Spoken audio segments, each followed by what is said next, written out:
riskni boshqarish strategiyalari. O'zi risk boshqarish, ya'ni risk menejmenti strategiyalari bir qancha hisoblanadi. Ularni faqatgina asosiylarni keltirishga maqsad qilganmiz va ulardan quyidagilar hisoblanadi. Ya'ni maqsad riskni yo'qotish emas, uni nazorat qilishdir. Birinchisi bu diversifikatsiya. Ya'ni aktivlarni turli yo'nalishlarga bo'lish, turli sohalarga, turli aktivlarga bo'lish bu diversifikatsiya deyiladi. Undan so'ng yo'qotishlarni cheklash. Ya'ni siz agarda hozirgi holatda ma'lumotni yo'qotish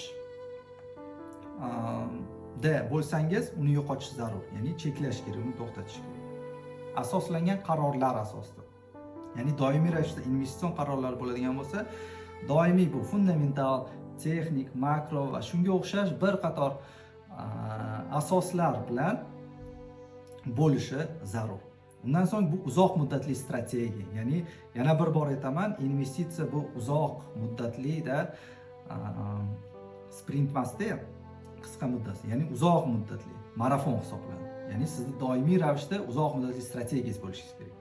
Va asosiylardan biri va oxirgisi bu yerda bilim va intizom hisoblanadi. Chunki bilimsiz, to'g'ri bilimsiz va intizomsiz risklarni boshqarishda afsuski iloji yo'q.